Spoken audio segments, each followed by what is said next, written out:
Si de algo saben las abejas, es de flores. Hay de todo tipo y para todos los momentos. Lo importante no es solo su color, tamaño o forma, sino lo que hace sentir cada una. Y para esos sentimientos trabajan. Igual que el Banco Central, que trabaja para hacer florecer la economía y que sientas estabilidad. Para ese sentimiento de tranquilidad. Para ese sentimiento de crecimiento y desarrollo. Para que la primavera llegue a todos los sectores y los planes de muchos den grandes frutos. Banco Central de la República Dominicana, 75 años trabajando por una estabilidad que se siente.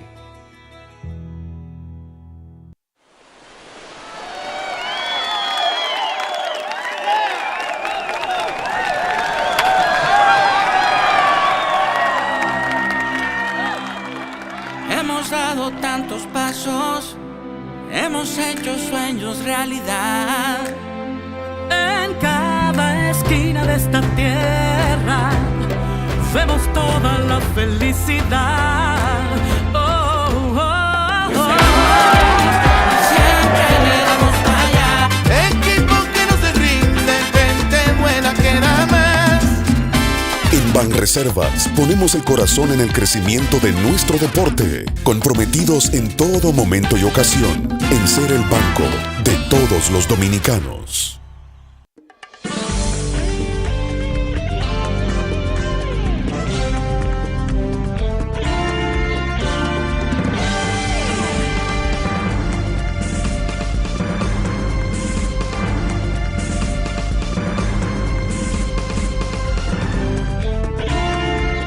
Muy buenas tardes, amables televidentes. Bienvenidos a su cita diaria, crepuscular y nocturna en Teleimpacto, que es al final de la tarde despidiendo el sol y comenzando la noche. Ponga su caridad en buenas manos. Apoyen el Patronato de Lucha contra el Cáncer de Villa González Incorporado. 809-443-8010. También el Hogar Escuela Santo Domingo Sabio, otro espacio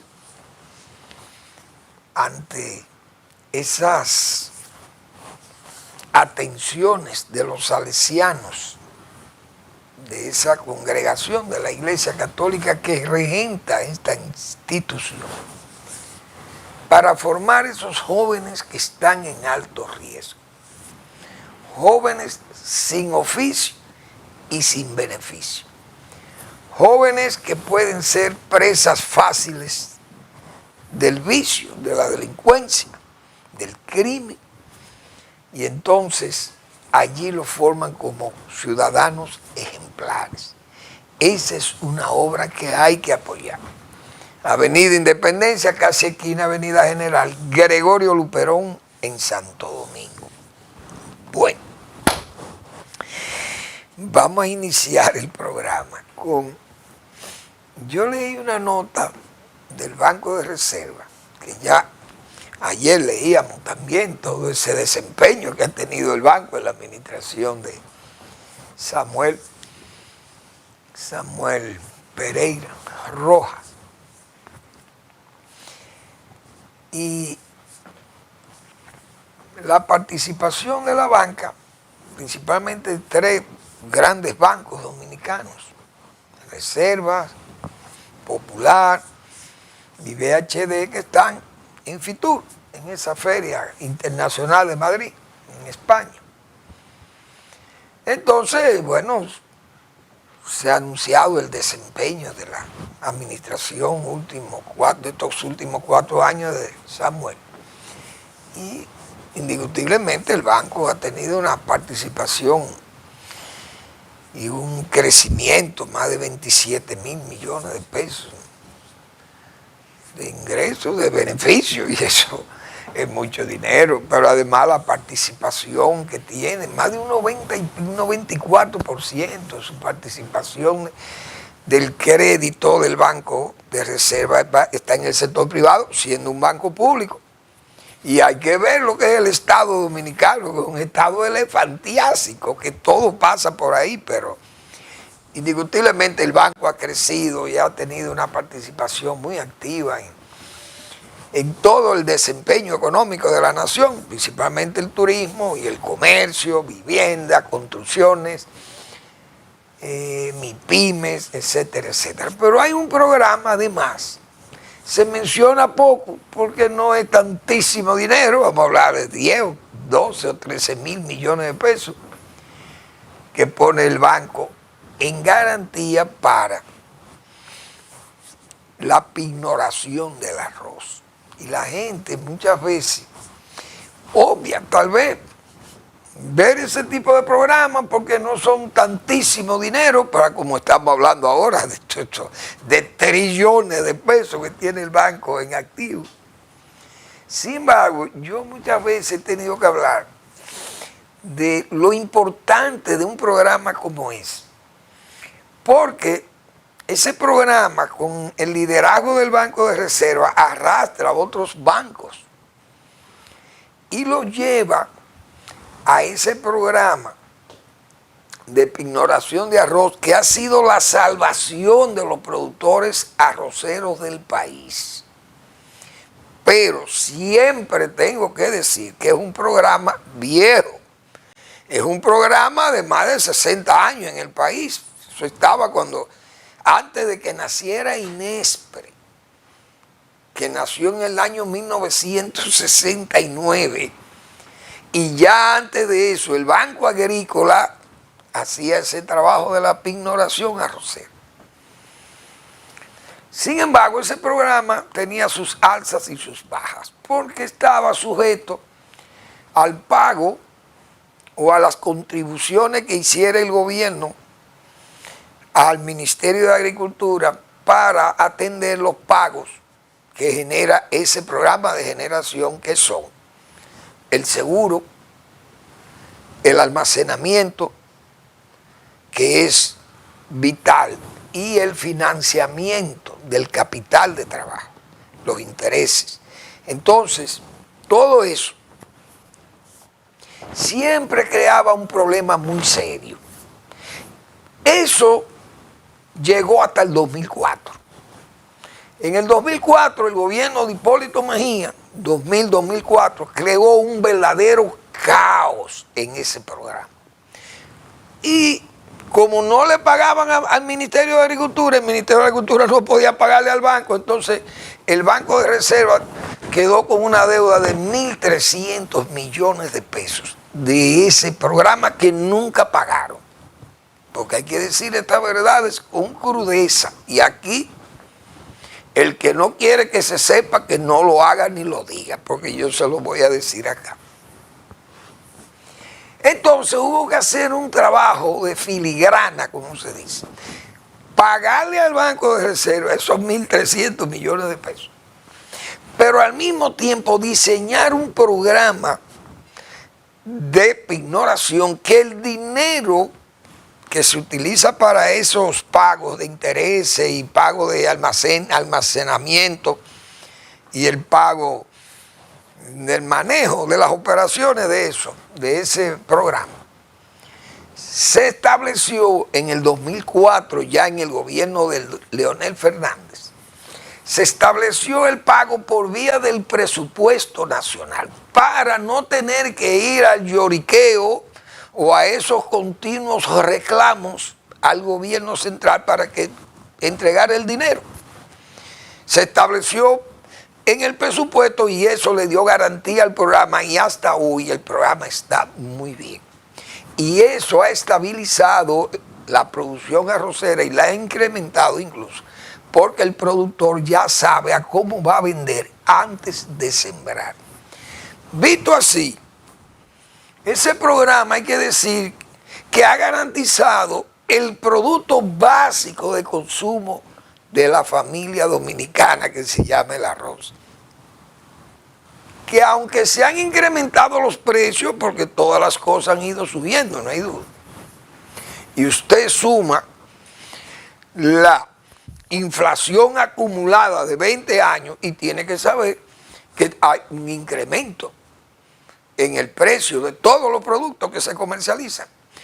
Tal vez ese no ha subido tanto, porque también se logró mejorar la productividad, los rendimientos por unidad de superficie, sobre la base de implementar nuevas tecnologías, como yo muchas veces he citado aquí, el caso de la nivelación de los suelos arroceros, que se inició viejo en el país, pero no era extendida práctica en los arroceros, hasta que el gobierno de Joaquín Balaguer estableció un programa piloto de trabajo ahí en Juma, Bonao, que ahora es muy bonito pasar por ahí y ver aquellas cuadrículas del arroz, cómo se debe sembrar y cómo eso influyó para que los rendimientos por unidad de superficie fueran mayores. Y eso hoy está así. El Banco de Reserva ha mantenido ese programa y lo han incrementado, en este caso el mismo Samuel. Por tanto, yo le doy mucha importancia a ese tipo de programas que a veces, repito, se menciona un poco, porque las cosas del campo aquí son muy... Aquí se le da importancia al turismo, que hay mucho dinero y se mueven muchas cosas, pero por la política del campo generalmente somos tímidos. Pero lo que somos campesinos y tenemos formación profesional en el área agropecuaria, como conocemos de esos asuntos, de esa intríngulis, pues los decimos y los citamos. Y yo creo que hay que hablar de esas cosas, porque ese programa ha mantenido esa estabilidad y ha creado riqueza en los actores que están al frente del cultivo y en el procesamiento y mercadeo de ese alimento básico del pueblo dominicano, que se llama el arroz. Pues bien, el banco también, eso me gusta, un programa, van a montar una feria inmobiliaria en Europa, el Banco de Reserva, para atraer a los dominicanos que están allí haciendo sus ahorros y que siempre tienen en su mente adquirir una vivienda en el país o mejorar la vivienda de un familiar muy querido del país. Entonces el banco le va a llevar esa feria inmobiliaria para fines de atraerlos y que vean, participen e intercambien ideas o propósitos para fines de adquirir vivienda en el país. Y ese es otro gesto que enaltece también al Banco de Reserva. Y felicito a la administración porque eso es una preocupación, porque el dominicano que está en el exterior, que está contribuyendo con más de 11.000 millones de dólares en remesas para el país, también tenga acceso a esos programas de financiamiento o de facilidades de financiamiento que está dando el Banco de Reserva. Está muy bien. Saludamos esa decisión. Bueno, entonces vamos a ver. Dentro de todos estos planes también de negocio, veo el plan chatarra. Señor, ¿y cuántas veces se van a hacer estos planes de eliminar las chatarras, los vehículos chatarras que están en las calles? Siempre aparecen el padre familismo, pero uno sabe que los únicos que se benefician de eso son unos pseudo sindicalistas que andan ahí todo el tiempo. Y que eso va a facilitar las cosas porque mejora el tránsito y a cada uno de los choferes se le van a entregar qué sé yo cuánto dinero y sus vehículos para que saquen vehículos nuevos. Uno sabe que todo eso es una treta para cogerse un dinero, todos estos falsos sindicalistas de este país. Porque aquí desde la era de Trujillo no se ha deschatarrizado el tránsito. A cada rato se inventan muchísimos programas y ya uno no sabe cuántos son los programas que se han inventado para que el gobierno o el Estado dominicano siempre salga perjudicado y el pueblo mismo, que es el que paga los impuestos. Y así, banderitas, los carros primero Balaguer compró los carros, a la muerte de Trujillo compró los carros de concho de Luis, de don Luis Sánchez, y de Pedro Cayón, mi cuñado, que en paz descanse, don Pedro Cayón. Y Balaguer le repartió eso, todo el mundo sabe que le repartió esos carros a los choferes que los manejaban. Y luego, señor, en toda esta democracia y en todos estos regímenes, esos sindicatos, siempre exonerando vehículos, autobuses, camiones, de todo le han exonerado y son hoy multimillonarios esos pseudo sindicalistas. Y miren dónde están todos. Hoy dirigen el Congreso, incluso el Congreso de la Nación. Está dirigido por sindicalistas del tránsito, de los camioneros. El presidente del Senado es el presidente del sindicato de camioneros. Y el presidente de CONATRA también es un senador importante de la República. Voy a decir que, señores, los choferes han sido unos... Los choferes no. Los que dirigen a los choferes y los que han montado ese negocio han vivido del cuento, como se dice, han vivido del Estado con todos esos programas que se inventan de chatarrización. La chatarra, deschatarrizar el tránsito. Bueno, desalojan a 50 familias que vivían en una escuela. Oigan bien, eso es otra del padrefamilismo en este país. Entregan 150,000 pesos a cada familia para dejar el plantel. Eso fue en Los Alcarrizos. Las autoridades municipales entregaron ese dinero a 54 familias en una escuela en construcción que ocupaban desde hace 4 años en el sector La Compuerta.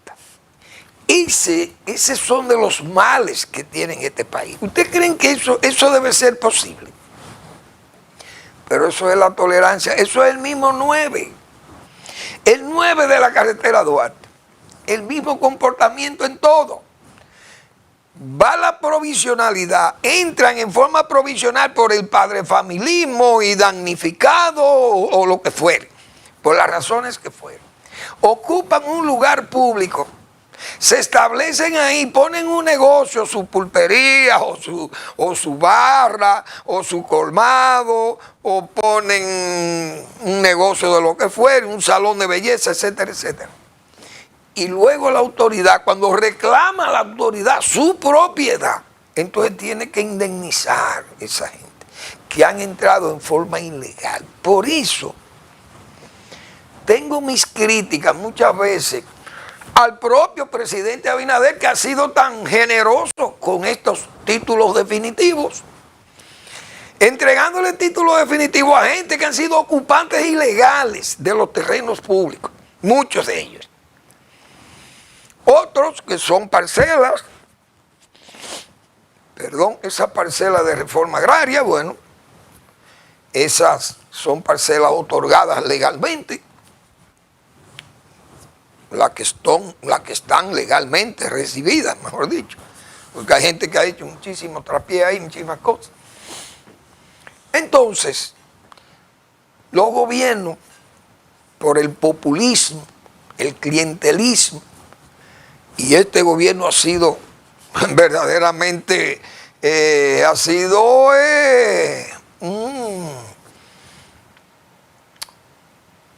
un generador, no un generador, diríamos un aplicador de estas políticas populistas, clientelistas y electoralistas, porque entonces el presidente Abinader también es reeleccionista, fue reeleccionista. Y comienzan a entregar estos títulos definitivos a gente, le dan prioridad a gente que han sido invasores, y el que ha comprado legalmente, probablemente esperando a ver si el Congreso resuelve y le emiten o le expiden el título a un propietario que ha comprado legalmente al Estado algún pedazo de tierra, un solar, etc. Entonces, esas cosas son las que van dañando los pueblos y esa conducta, y la gente se aprovecha de eso. Así le pagaron a ese grupo, otros van a hacer lo mismo, y eso tal vez hicieron lo mismo que hicieron otros anteriormente. Y así ha vivido el país, y lo vimos ahí, lo que pasó en el 9, con esa gente protestando, porque lo estaban maltratando a esos padres de familias que se ganan su vida ahí honestamente, pero ustedes han llegado ahí en forma deshonesta, han ocupado terrenos públicos y muchas veces privados también, en forma ilegal. Pero ese padre familismo, súmese al populismo, clientelismo electoralista, entonces nos traen todos estos vientos, estas tormentas. Pero esos son los lodos, como dicen, de aquellos polvos. De tolerar lo provisional se convierte en definitivo en este país, lamentablemente. Y es continuo eso. Eso sí es verdad que es continuo. Bueno, al presidente Abinader, como el lunes es la semanal, yo voy a plantear 2 preguntas para que se las hagan a los que invitan a esas ruedas de prensa que se hacen ahí en el Palacio Nacional, o que se vienen haciendo en el Palacio Nacional. Primero, que los que van, repito, los que invitan a esas ruedas de prensa, que le pregunten al presidente si el gobierno del presidente Trump le ha comunicado, si le ha llegado alguna de esas órdenes ejecutivas de Donald Trump, eliminando todas aquellas políticas o decisiones de políticas públicas tomadas en el gobierno de Joe Biden. Y en lo que compete al presidente Luis Abinader, que fue designado por la administración de Biden para dirigir la lucha contra las drogas sintéticas o diseñar políticas para fines de corregir ese mal que afecta a los Estados Unidos y al mundo, y principalmente al mundo más desarrollado. Pero que esa obligación la íbamos a compartir el país con creo que el primer ministro, un ministro de Bélgica. Pero con este cambio de administración pública, uno no sabe cuál ha sido la decisión. Si le ha llegado, repito, al presidente una orden ejecutiva de esa de Donald Trump diciendo que deja sin efecto aquello. Primero, una pregunta al presidente. Y la segunda, si le ha llegado también alguna referencia o algún comentario sobre las medidas de salvaguarda que tomó el gobierno dominicano en el entorno del DRCAFTA, es decir, en ese acuerdo de libre comercio con los Estados Unidos con respecto al arroz. Si es que el gobierno dominicano ha recibido algo, si le han dicho algo, porque muchas veces las cosas diplomáticas se manejan en forma muy discreta. Tal vez la embajada americana ha enviado alguna comunicación, pero el gobierno no se quiere dar por aludido, o no quiere que se sepa, o no sabemos nada, o no ha pasado nada. Es posible que no haya pasado nada y ojalá no pase nada. Pero yo creo que son 2 preguntas que el presidente Abinader podría respondernos. ¿Cuál es el estatus de esas 2 decisiones de política del gobierno norteamericano? Vamos a la pausa.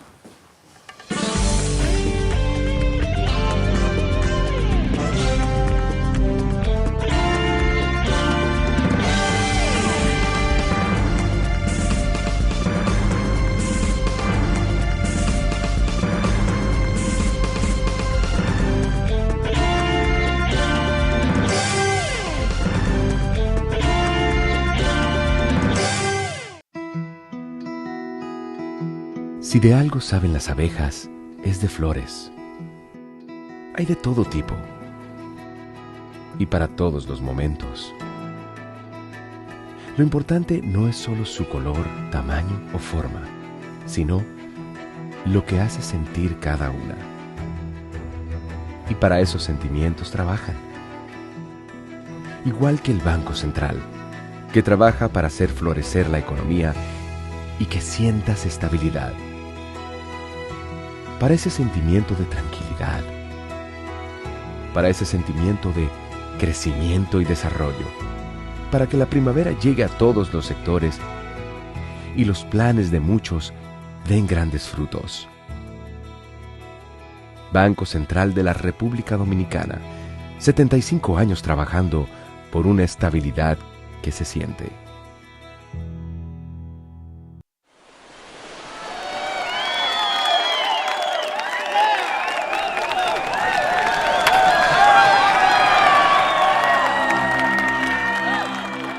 Hemos dado tantos pasos, hemos hecho sueños realidad.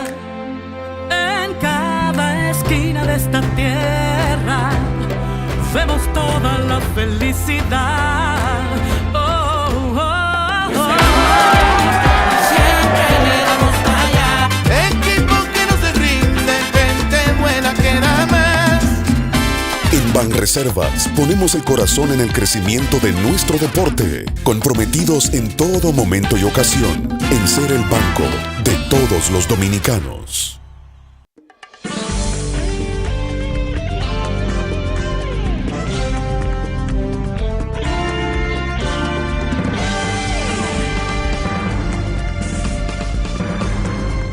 Bueno, el gobierno dominicano ha tenido un desempeño, principalmente el presidente Abinader, con muchas promesas que se han hecho en los 4 años que él ha gobernado el país, más lo que sigue, del nuevo gobierno. Y sus promesas han sido, se puede decir, un esplendoroso fracaso, porque la mayoría no se cumplen. Se han iniciado obras, las obras se han iniciado, pero las obras se han señalado y se ve que avanzan poco. Muchas promesas hechas por el presidente enfáticamente, las hizo en forma enfática en la oposición. Por ejemplo, el problema de la haitianización, eso será resuelto antes del primer año. Bien. Eso fue para llegar al poder.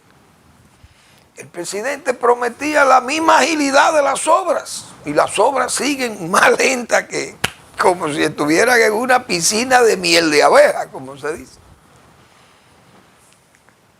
El presidente anunció que la delincuencia en el primer año sería eliminada. Bueno, que el mismo señor Giuliani, que era su asesor, le había dicho, no, en el primer año anuncia lo que en el primer año será resuelto eso. No, mire, vamos a dejar 2 años, señor Giuliani, doctor Giuliani, que en 2 años se va a resolver el problema de la delincuencia. Pero todo eso, yo me pongo a ver las cosas, y uno dice, bueno, pero muchas veces esas cosas se planteaban, y el presidente es posible que la planteara consciente de que de que él la podía resolver. O porque no creo que él fuera un estudioso de Maquiavelo. Para Maquiavelo, yo recuerdo que leyendo a Maquiavelo, ¿qué decía Maquiavelo de esas cosas, de las verdades o de las promesas y de esas verdades? Él decía sobre la verdad, decía Maquiavelo, que la verdad de las palabras se confirma con los resultados de la palabra. Y la verdad es que el presidente en todas esas promesas y ofertas que hizo, siendo candidato la primera vez, y él le dio resultado, porque el resultado fue que ganó las elecciones con esas palabras, con esas verdades, que fueron sus verdades, que no creo que tal vez estuvieran sujetas a esa verdad maquiavélica, repito, porque tal vez el presidente en ese tiempo no tenía esa intención maquiavélica de hacerse, qué sé yo, el gracioso o decir esas cosas, decir esas palabras sabiendo que no le iba a poder cumplir. Pero como dice Maquiavelo, parece que hasta mentir es bueno si el resultado es positivo para usted. Es decir, si yo mintiendo puedo ganar unas elecciones, bueno, pues cumplo con la verdad maquiavélica. Porque si la verdad maquiavélica, de las palabras maquiavélicas, está en el resultado, y el resultado es que yo me reeleí, bueno, pues sigo con ello. Y parece que el presidente ha seguido con la misma táctica, porque vemos las mismas promesas, se siguen haciendo cosas. Bueno, la carretera que va a Pedernales en agosto va a estar lista. Ojalá esté lista. Porque amigos míos que visitaron la zona recientemente me dicen, Manuel Fermín, eso es un infierno. Para ir a Pedernales hay que revestirse de paciencia y de salud para usted no llegar todo desguañangado, como se dice, en total desguañangue, que usted no llegue aquí, porque llega bien estragado por el camino. Ojalá se terminen esas cosas, porque lamentablemente se siguen prometiendo cosas y luego pasan y nada. Esa carretera del Ámbar, usted sabe lo que se habló de esa carretera, pero todavía se está ofreciendo Bergantín en Madrid. Pero esa carretera es la que supuestamente va a facilitar las cosas para Bergantín. Pero ni se ha iniciado. Ojalá las cosas sucedan como... Ojalá que esas palabras del presidente, los resultados sean la realidad, la verdad y lo positivo. Que esos sean los verdaderos resultados y no que sobre la base de anunciar cosas que yo no voy a hacer, pero que la gente piensa que yo sí las voy a hacer. Entonces ese resultado es que me va bien porque la gente me cree y me reelijo. O sigo o se reelige el partido. Y esas cosas, ¿a dónde vamos a terminar? Pienso yo que eso no es sano. Pero el que se sujeta a la palabra maquiavélica, a la verdad maquiavélica, me repito. Y dice la verdad maquiavélica que la verdad de las palabras está en el resultado. Bueno, entonces depende del resultado que producen, dice Maquiavelo. Explíqueme usted. Bien, la cédula, la Junta Central Electoral anuncia el cambio de la cédula. Y muy bien. Ahora, ¿sobre qué base documental se va a cambiar la cédula? Porque esto es importante. Ojalá esa cédula, para emitirla, tengamos que buscar un acta de nacimiento, todo el mundo, que esté totalmente legal. Que la va a expedir la propia Junta Central Electoral. ¿Por qué yo digo esto? Para que no se cuelen los apellidos, por ejemplo, el señor aquel que yo mostré aquí, apellido Pellerano y Bermúdez, un hombre de total facción haitiana. Aquel señor que uno sabe que en este país la familia Bermúdez y la familia Pellerano no tienen esa etnia de ese caballero. Y aquí hace mucho tiempo que terminamos con la esclavitud, porque a los esclavos heredaban los apellidos de los amos. Y ya ese tiempo, hace muchos años que eso pasó. Aquí nos conocemos todos. Entonces, la base documental de esa cédula tiene que estar sustentada en las actas de nacimiento, porque aquí hay muchos vivos, aquí hay muchos haitianos que están con fotos de ellos montados en una cédula que se la preparan todos estos delincuentes que andan en este país. Y entonces muy cómodo yo ir con esa cédula, emítame una nueva con esa base documental. No, eso no funciona, eso no sirve. Me imagino que habrá que buscar en el libro de registro, pero con el nivel de corrupción que hay en este país, yo me imagino con el nivel también de tecnología que tenemos, la Junta Central Electoral puede depurar ese registro ahí, porque eso es un caos. Nos imaginamos muchísimos dominicanos, o por lo menos muchos de estos haitianos, porque yo viendo, por ejemplo, en las Fuerzas Armadas y en la Policía Nacional, usted ve gente ahí con las facciones puramente haitianas. ¿Cómo esa gente entonces son de que dominicanos? Pues porque nacieron aquí.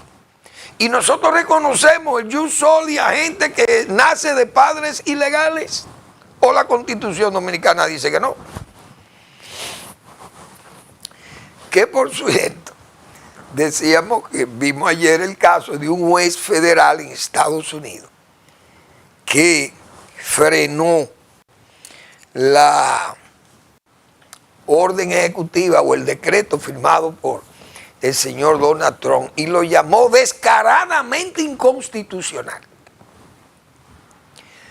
Óigame eso, así decimos nosotros también, descaradamente inconstitucional, que aparezcan elementos haitianos o de otra nacionalidad que hayan suplantado a dominicanos vivos o muertos, o que hayan hecho cédulas especiales falsas para ellos, sin tener que intervenir en el registro directamente.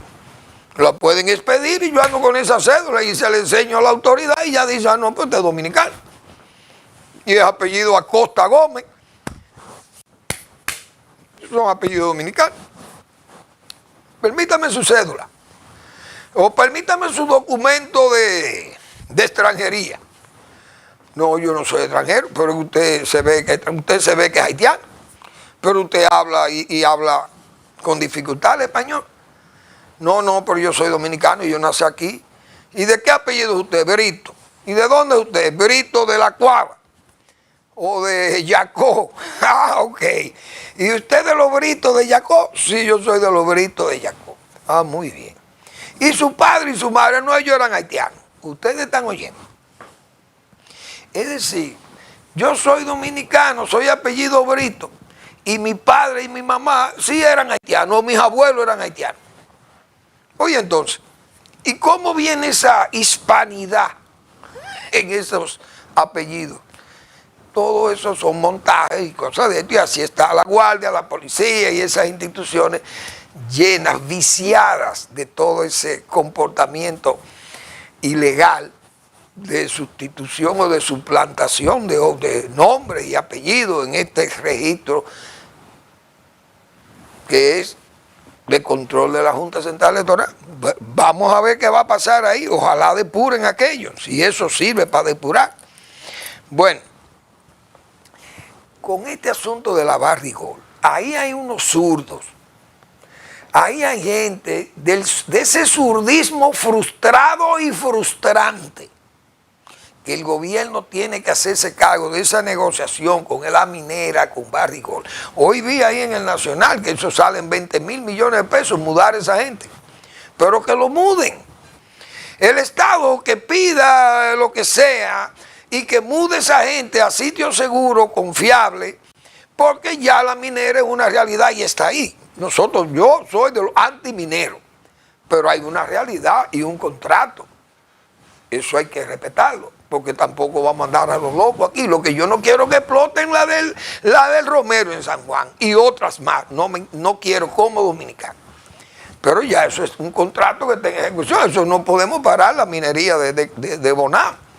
Ojalá se pare, pero uno tiene que respetar los contratos porque tampoco andamos a lo loco.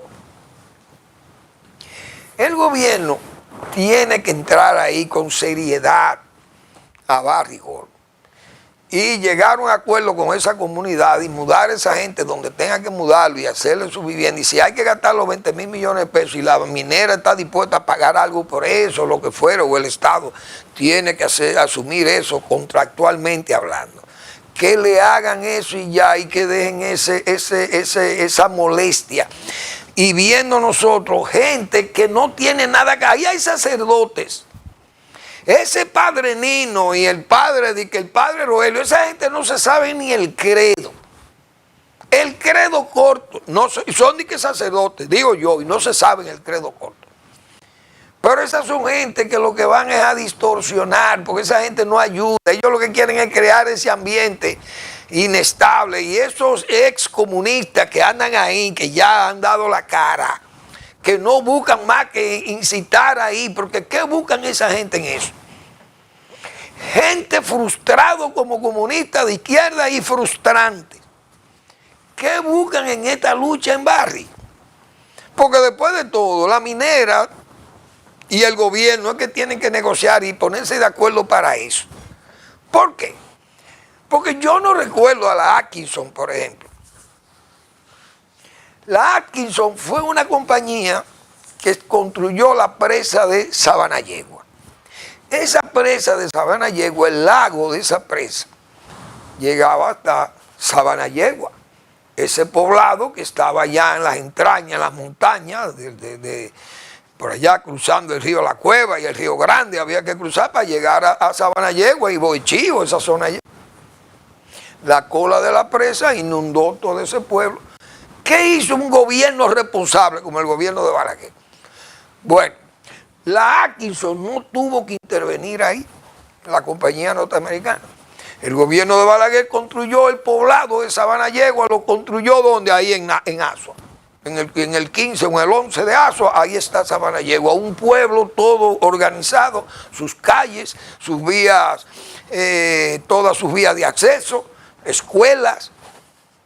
Creo que hay un hospital, no recuerdo si hay un pequeño hospital ahí o una clínica asistencial. Todas sus viviendas, sus calles bien trazadas, áreas comerciales para los que tenían sus comercios ayer.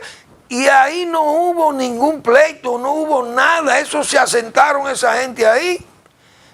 Todos vinieron sanamente allí. A otros se le entregaron hasta parcelas en esa plena Azuana. Se beneficiaron de la construcción del canal Yaque del Sur Asua. Y la Atkinson terminó su presa de Sabanayegua y no hubo discordia ni problema con nadie allí. Porque el gobierno tiene que meterse en eso, pero ¿cómo el gobierno va a dejar una negociación loca allí?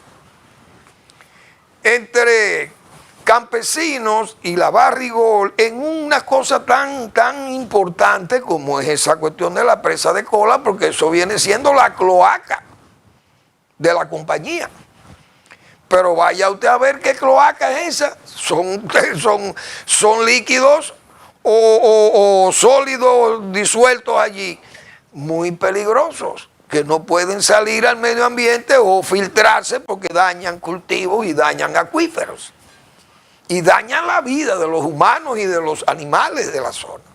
Entonces eso es una de las cosas muy serias, como para que el gobierno tolere que este grupo de comunistas, un grupo de ahí de izquierdistas, de gente que lo que van es a dañar y a incitar y a poner la cosa más difícil, porque son enemigos jurados de esa gente de la minera.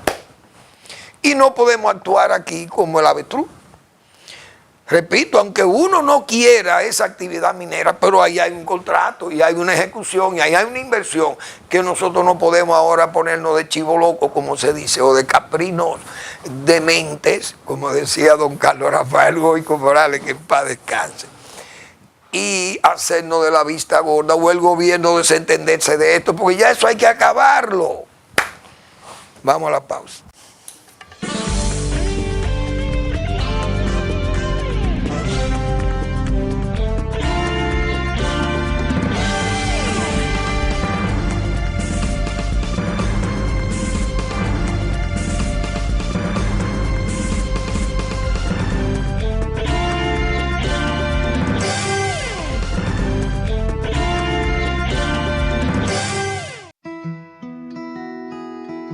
Si de algo saben las abejas, es de flores. Hay de todo tipo y para todos los momentos. Lo importante no es solo su color, tamaño o forma, sino lo que hace sentir cada una. Y para esos sentimientos trabajan. Igual que el Banco Central, que trabaja para hacer florecer la economía y que sientas estabilidad.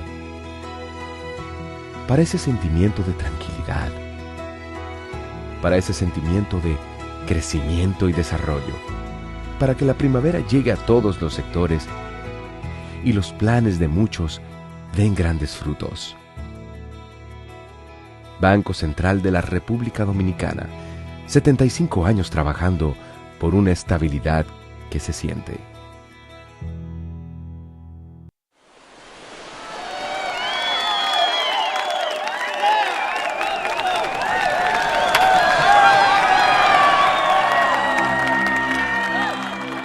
Hemos dado tantos pasos, hemos hecho sueños realidad. En cada esquina de esta tierra vemos toda la felicidad. Oh, oh, oh. Siempre le damos para allá. Equipo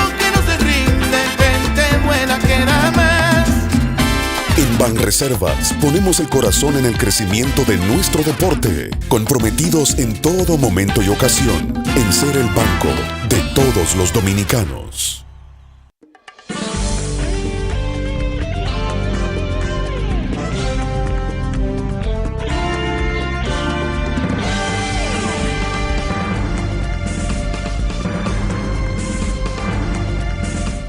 Bien, vamos a recordarle que el doctor Marino Vinicio Castillo publica en su blog La Pregunta un consejo al presidente acerca de su transición.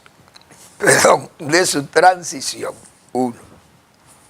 Ese es el trabajo reflexivo en esa, diríamos, en ese íntimo y reflexivo recogimiento del doctor Marino Vinicio Castillo, con sus rectos juicios de razón y de palabras, verdaderas lecciones.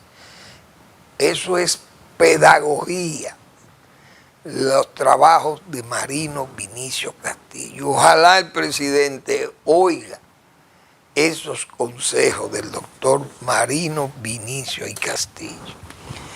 Bueno, los presidentes deben tener esos asesores. Parece que Donald Trump tiene pocos asesores de eso. Donald Trump, como dijo la jueza federal, es descaradamente inconstitucional, declaró ese decreto queriendo cancelar la ciudadanía adquirida por Jus Soli en Estados Unidos para extranjeros, inclusive ilegales, porque el de nosotros por lo menos acepta el Jus Soli si el extranjero está legal en el país y no está de tránsito.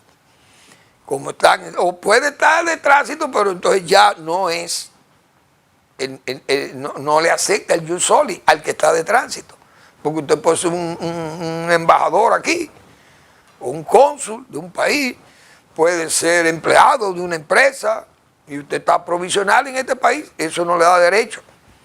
Pero en Estados Unidos, si usted es ilegal, usted le nace un muchacho allí, ese muchacho es norteamericano.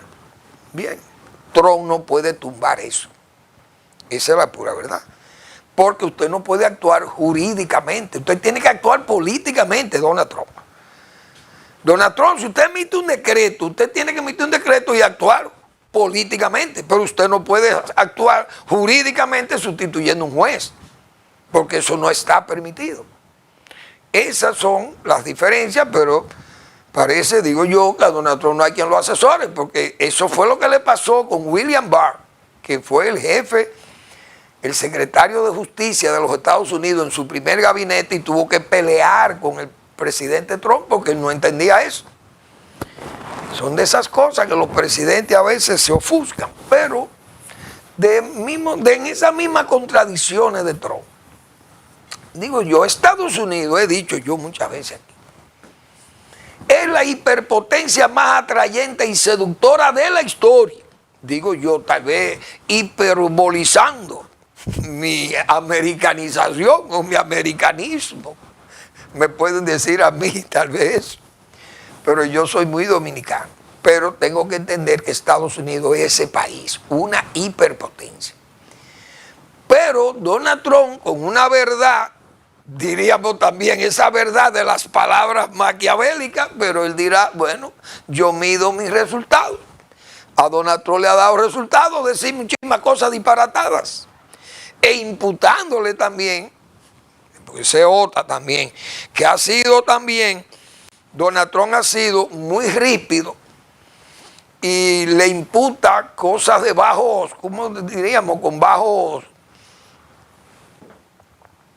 en forma baja. Le imputa a adversarios y a no adversarios también. Lo ha hecho muchísimas veces ahí en forma muy desconsiderada contra algunos de sus adversarios, principalmente a Biden. Y, bueno, él no tiene que ver. Le ha dicho de todo. Y él, sabemos que no respeta, como dice, ni la ley, ni la Constitución. Pero es un hombre que, a pesar de esa forma enfática de decir las cosas, pero él es fluido, hablando, fluye y habla muy bien. Pero tiene esos bajos motivos. Muchas veces le imputa las cosas a la gente, hasta sus propios amigos. Recuerdo a Pence, el vice.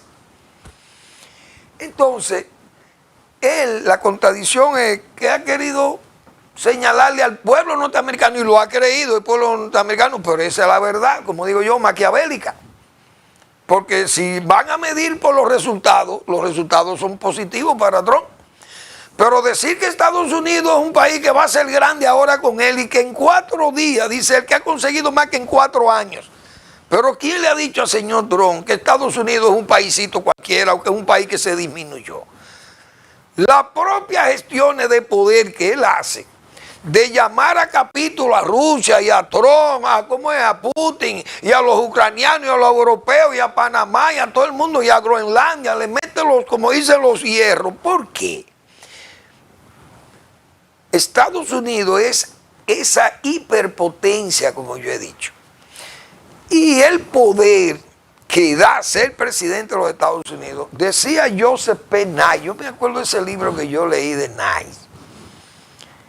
¿Cómo es que se llama ese libro, Dios mío? El poder como la paradoja del poder, de Joseph P. Nye, un académico norteamericano. Decía, el poder es la capacidad de usted obtener lo que usted quiera. Y de ser necesario, influir en los demás para lograr ese deseo. O sea, eso se llama el poder. Y Estados Unidos, el presidente de los Estados Unidos, eso que está haciendo Trump, lo está haciendo por eso, porque Estados Unidos es tan poderoso que el que es presidente de los Estados Unidos influye en Europa, en Rusia, en China, en el mundo entero, global.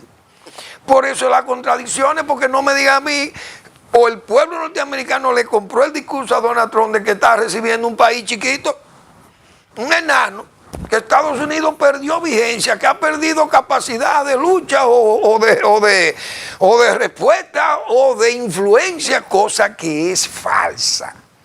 Porque ahí está el señor Trump dando clases de poder. ¿Por qué amenaza allí? ¿Por qué amenaza por aquí? Porque tiene ese poder de ese país que se llama Estados Unidos, esa hiperpotencia que es Estados Unidos, la más atrayente y seductora hiperpotencia o superpotencia de la historia. Ni Roma ha tenido tanta influencia como la que tiene el presidente de los Estados Unidos de Norteamérica, que ha sido un poder que está ahí y ha cambiado, como se dice, el comportamiento de quien sea, lo cambia el presidente de los Estados Unidos. Fíjense que hasta Biden, ya agotado, abandonando el poder, logra un cese al fuego con Hamas e Israel. Pero ese es el poder norteamericano. Bueno, entonces, señores, el domingo es el cumpleaños del nacimiento del patricio supremo de la República, Juan Pablo Duarte. Esa figura egregia, esa figura que es, repito, el patricio supremo de la República. Pero esa lucha de Duarte de 1838, su trinitaria, que probó liderazgo, no hay duda, y poder de convocatoria de sus amigos, siendo un hombre tan joven.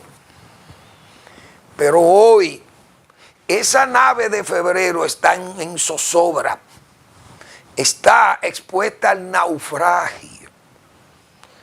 ¿Por qué? Por el descuido de los hijos que Duarte creyó que entonces esa obra de él, esa obra maestra de él, tendría que perdurar hasta el final de los tiempos.